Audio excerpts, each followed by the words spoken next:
பார்வும் கமருதினும் மியூச்சுவலாக பேசி புரிஞ்சிட்டாங்களா இல்லை அவங்க இணைவாங்களா அப்படிங்கிறத நம்ம பொறுத்திருந்து பார்க்கணும். இந்த எபிசோட் முடியும் பொழுது கமருதீன் ஏதோ டிஸ்டர்ப் ஆகுறாரு, நம்ம பாருவுடன் இருக்கிறதுனால நம்மளுடைய கேம் கெடுது அப்படிங்கிற மாதிரி அவர் ஃபீல் பண்ணுறாரு. மியூச்சுவலாக நம்ம இதுக்கப்புறம் பேசிக்க வேண்டாம் அப்படின்ன உடனே பாருவும் அதை அக்செப்ட் பண்ணுறாங்க. சரிடா, ஆனால் என்னென்னா எப்படி என் கூட பேசாதே இருந்துருவியா? இல்லை நான் பார்க்குறேன், பட் எனக்கு கொஞ்சம் நேரம் வேணும் அப்படிங்கிற மாதிரி கேட்குறாரு. சரி நேரத்தை எடுத்துக்க அப்படின்ட்டு அதுக்கப்புறம் ஒரு பாடல் பாடுறாங்க. பிரிய வேண்டியதான் போல இருக்குது, ஆனால் எனக்குன்னு யாருமே இல்லையே அப்படின்னு சொல்லி அவங்க அவங்களுடைய வருத்தத்தை தெரிவிக்கின்றாங்க. பார்ப்போம் இது என்ன மாதிரியான ஒரு தாக்கத்தை இந்த கேமில் ஏற்படுத்த போகுது அப்படிங்கிறத. அதற்கு அடுத்ததாக இன்றைய நாளை பொறுத்த வரைக்கும் ஒரு விஜய் சேதுபதியுடைய அந்த மைக் இஷ்யூ தான் பயங்கரமாக அட்ரஸ் பண்ணிகிட்டு இருந்தார். ஃபஸ்ட்டே அவர் உள்ளே வரும்பொழுதே ஆடியன்ஸ்கிட்ட கேட்குறாரு, 2 பேர் அவங்க பேச வேண்டியது நமக்கு தெரிய வேணான்னு ஃபீல் பண்ணுறாங்க இல்லையா, அப்போ அந்த மைக்கை அவங்க நம்ம அதில் நடவடிக்கை எடுப்போமா அப்படிங்கும்போது ஆடியன்ஸ் சைட்லேருந்து ஒரு மிகப்பெரிய எதிர்பார்ப்பு. ஏன்னா இதுக்காக ரெட் கார்டு கொடுத்துருவாங்க அப்படின்னு நிறைய பரவலாக பேசப்பட்டது இல்லையா. ஆடியன்ஸும் பயங்கர ஹாப்பி ஆகுறாங்க, ஏதாவது ஒரு நடவடிக்கை எடுங்க எடுங்க எடுங்க அப்படிங்கிற மாதிரி அவங்க ரொம்ப ஹாப்பி ஆகுறாங்க. உடனே நம்ம செஞ்சுருவோம் அப்படின்ட்டு உள்ளே போகிறாரு. உள்ளே போகும்போது அப்போ நடவடிக்கை எடுங்கும்போது அவ்வளோ ஆரவாரமாக எல்லாம் நடவடிக்கை எடுக்க சொல்கிறாங்க, எல்லாரையும் அட்ரஸ் பண்ணுறாரு. அதுக்கப்புறம் பாரு கமருத் மட்டும் நிற்கணும் அப்படின்ன உடனே அடிக்கிறானுங்க கிளாப்ஸு. எனக்கு ஒன்றுமே புரியல, எனக்கு ஒரு காலம் மண்டை குழம்பி போச்சு. என்னடா இவங்க தான் என் நடவடிக்கை எடுங்க எடுங்கன்னு கத்துன அதே 500 பேர் அவங்க 2 பேரும் தனியாக நிற்கும் போது அவ்வளோ கிளாப்ஸ் பண்ணுறாங்க. சத்தியமாக கன்ஃபியூஸ் ஆச்சா இல்லையா? இவங்க தான் நடவடிக்கை எடுக்க சொன்னாங்க, அவங்க நடவடிக்கை எடுக்க போகிறேங்கிறாரு. அந்த 2 பேரும் நிறுத்தினான கிளாப்ஸ் பறக்குது. ஒன்றுமே புரியல விஜய் சேதுபதிக்கு. அட பாவி, உங்களை நம்பி நான் எங்கே காலை வைக்கிறது அப்படிங்கிற மாதிரி அட்ரஸ் பண்ணுறாரு. மைக்கை எடுத்துருங்க அப்படிங்கிறாரு. ஆக்சுவலாக என்னென்னா இதை இன்னும் அவர் சீரியஸாக அட்ரஸ் பண்ணியிருந்தாருன்னா மைக்கை எடுத்துகிட்டு இந்த எபிசோடு முடியும் வரையுமே நீங்கள் உள்ளவே வர வேணாம், அந்த கிரவுண்டில் உட்காந்துருங்க. ஏன்னா மும்தாஸை பண்ணாது போல் இந்த கான்வர்சேஷன் நீங்கள் கேட்க வேணாம் அப்படின்னா இன்னும் அவங்களுக்கு பயங்கரமான ஒரு ஊண்டிங்கை ஏற்படுத்தியிருக்கோம் அப்படிங்கிறது நான் நினச்சேன். பட் அங்கேயே உட்கார வச்சிட்டாரு. ஆனால் அதுக்கப்புறம் ஒரு சின்ன ரேக்கிங் மாதிரி ஒன்று இருந்தது. ஏன்னா இவங்களுடைய தரப்பெல்லாம் டிஸ்கஸ் பண்ணிவிட்டு உங்கள் தரப்புலேருந்து ஏதாவது இருக்கா அப்படிங்கிற மாதிரி கேட்குறாரு. அப்போ இவங்க பார்வதி ஏதோ பேச வராங்க. அப்போ கேட்குதா அப்படின்னு ஆடியன்ஸ்கிட்ட கேட்குறாரு. உடனே அவங்க கேட்கலங்கிறாங்க. அதே பார்வதி ரம்யா எவிக்ட் ஆகிட்டு அவங்க வெளில நிற்கும்பொழுது அவங்க பேசுகிறாங்க. அப்போ எல்லாருமே அதை கேட்குறாங்க, எல்லாருக்கும் புரியுது அது என்னன்னு எனக்கு புரியல. அப்போ ஆடியன்ஸ் இங்கே பொய் சொல்லிட்டாங்களா? ஏன்னா பார்வதி கமருதீன் பேசுகிறது நமக்கு அவ்வளோ பெருசாக கேட்கல, அவர் கொஞ்சம் கம்மியாகவே பேசுகிறாரு. இவங்க பேசுகிறது கேட்டுச்சு, அப்போ ஏன் கேட்கலன்னு சொன்னாங்க எனக்கு புரியல. அதற்கு அடுத்ததாக இந்த விஷயத்தை அட்ரஸ் பண்ணும் பொழுது இருவர் செய்த தப்புக்கு ஒட்டுமொத்த குடும்பமும் தண்டனைங்கிற அந்த வார்த்தையை மீண்டும் மீண்டும் கோடிட்டு காட்டினார். தண்டனை அப்படிங்கிறது ஒரு பெரிய விஷயம். அது அந்த ஹவுஸ்மேட்ஸ் எல்லாம் அடைஞ்சிருக்காங்க அப்படிங்கும்பொழுது அவங்களுக்காக நம்ம கண்டிப்பாக வருத்தப்படணும், வேதனைப்படணும். ஏன்னா இந்த பிக் பாஸ் வீட்டில் காப்பி டீ முட்டை பால் இல்லாத அவங்க இருந்திருக்காங்கல்ல, ஒரு சாக்ரிஃபைஸ் பண்ணியிருக்காங்க. அப்போ இவங்க அதுக்கு என்ன பண்ணாங்க அப்படிங்கிற அந்த கேள்விக்கு உள்ளே போகிறார். அப்போ அவங்க உங்களுக்காக தண்டனைகளை ஏற்றுக்கொண்டு பொழுது நீங்கள் மீண்டும் ஒரு தண்டனையை அவங்களுக்கு கொடுக்குறீங்க. என்னென்னா எல்லா ஒர்க்கும் நீங்கள் தான் பண்ணணும் அப்படிங்கும்போது நீங்கள் அதை பண்ணலையே, அப்போ அவங்க இன்னும் எவ்வளவு பாதிக்கப்பட்டிருப்பாங்க அப்படிங்கும்போது நான் பாத்திரத்தெல்லாம் கழுவினேன் சார், அதேமாரி பாத்ரூம் கூட நாங்கள் 2 நாளுக்கு பிறகு அதை போய் கழுவினோம். அப்போ அவங்கள சொல்லுங்கள். அப்போ இல்லை சார் அவங்க கழுவுனாங்களா என்னன்னு எனக்கு தெரியலங்கிறாங்க திவ்யா. ஏன்னா அவங்கக்கிட்ட அது அட்ரஸ் செய்யப்படலை அப்படிங்கிற அந்த விஷயத்துக்கு வராங்க. இன்னொன்று அந்த கவர் கூட அவங்க சரியாக மாட்டல சார். அப்படியா?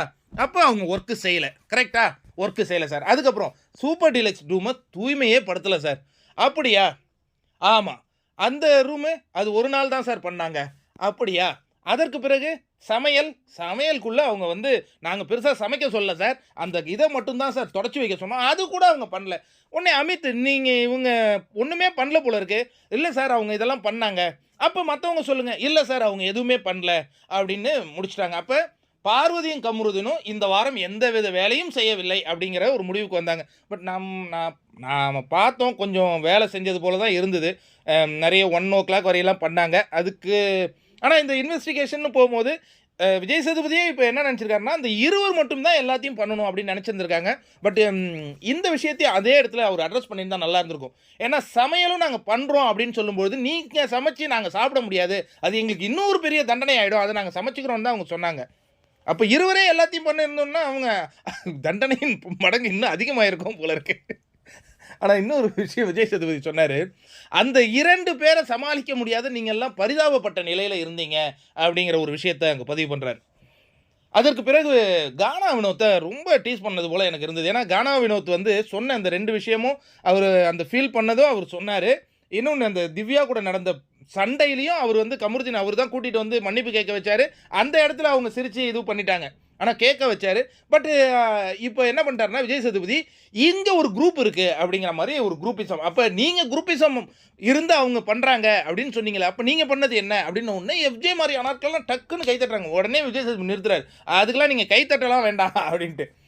ஏன்னா இந்த அன்பு கேங்க பகச்சுக்கிட்டா அவங்க ஒர்ஸ்ட் பெர்ஃபார்மர்ல போட்டுருவாங்க. அதான் அவங்களுடைய ஆயுதம். அது இப்போ கொஞ்சம் வலுவாயிட்டே இருக்கு. இப்போ அமித் வந்து கடைசியா அந்த கேமரா முன்னாடி நின்னு பேசினார் இல்லையா? என்ன பொறுத்தவரையும் உண்மையாவே நான் சொல்லுவேன். அந்த மனுஷன் ரொம்ப மெனக்கெட்டார்.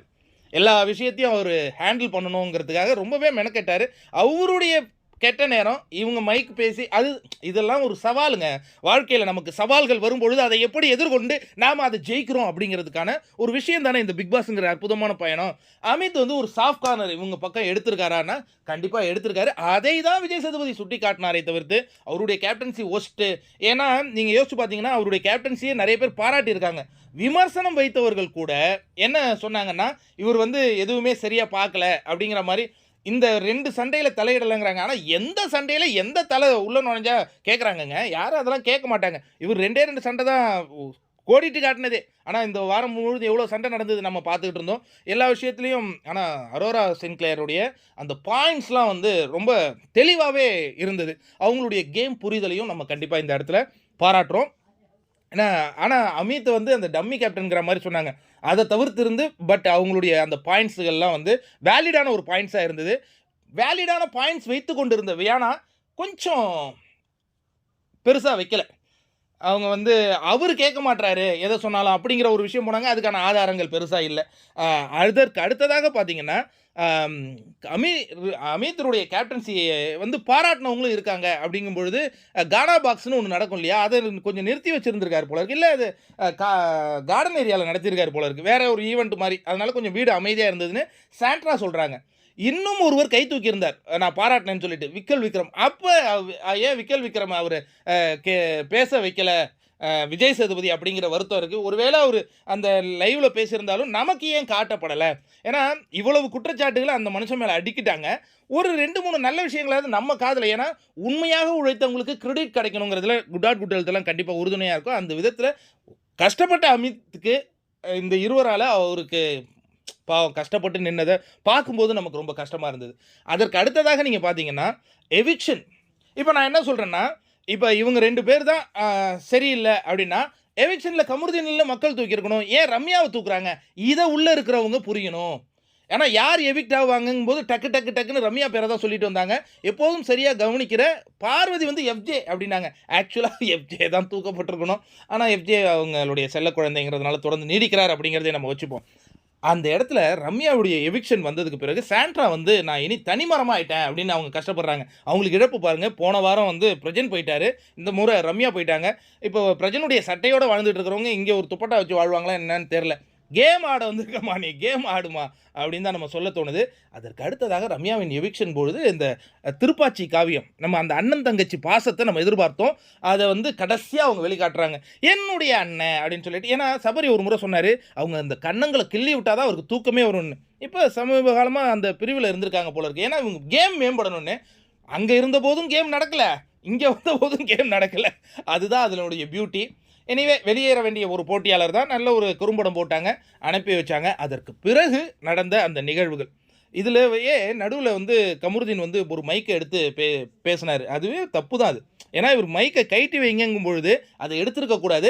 அந்த இடத்த கரெக்டாக திவ்யா நோட் பண்ணி வைங்க அப்படின்னு சொன்னாங்க. அதை அந்த இடத்துல தலையை செஞ்சிருக்கணும். அப்போ தலை கொஞ்சம் பயாஸ்டாக இருந்தாருங்கிறது எனக்கு ஃபீல் ஆச்சு.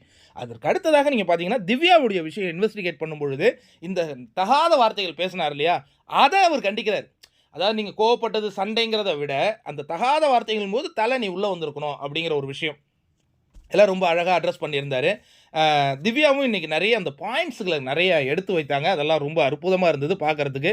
அதற்கு அடுத்ததாக கடைசியாக அந்த காதல் ஜோடிகள் பிரிகிற அந்த காட்சிகளுடன் இந்த எபிசோட் முடிவுக்கு வருது. எவ்வளோ பேருக்கு உண்மையிலே ஹாப்பியாக இருக்குது அந்த காதல் ஜோடி பிரிகிறது. எவ்வளோ பேருக்கு ஐயோ நல்ல ஒரு காதல் ஜோடியாக இருந்தாங்களேப்பா பிரிஞ்சுட்டாங்களே அந்த மாதிரி யாருக்காவது வருத்தம் இருக்கா? இதுக்கப்புறம் தானே கேம் தொடங்குது அப்படின்னு நீங்கள் நினைக்கிறாங்கன்னா 10 வாரத்துக்குள்ளேயே திட்டத்தட்ட வெற்றியாளர் யாருன்னு கண்டிப்பாக ஐடென்டிஃபை பண்ண முடியும். இந்த சீசனில் டாப் 5க்கு போகிறவங்கள நம்மளால் பார்க்க முடியுது. ஆனால் அந்த வெற்றியாளர் மகுடத்தை நோக்கி போகிறதுக்கு இன்னும் கேம் இருக்குங்கிறத நமக்கு கோடிட்டு காட்டி விஜய் சேதுபதி முடித்து வைத்தார். என்ன இது கரெக்டு தானே? அது அவங்க பண்ணதுக்கு இந்த ஒரு தண்டனை கரெக்டு தான். கார்டுலாம் கொடுக்கல. வேற என்ன நண்பர்களே? கார்டு கொடுப்போம்னு சொல்லி நின்னுங்களே, யாரா நீங்களா? எங்கே இருக்கீங்க நீங்கள்? நண்பர்களே, நான் உண்மையிலே சொல்கிறேன், நிறைய பேர் பொய்யா பரப்பி விட்றானுங்க. அதை நீங்களாம் நம்புறீங்க. நம்ம சேனல்லாம் நம்புங்க. நான் கொஞ்சம் நேர்மையாக இருப்பேன். இந்த நேர்மை உங்களுக்கு பிடிச்சிருந்ததுன்னா லைக் பண்ணுங்கள், ஷேர் பண்ணுங்கள், கமெண்ட் பண்ணுங்கள். வேறு என்ன நண்பர்களே? ஹாப்பி சாட்டர்டேவா?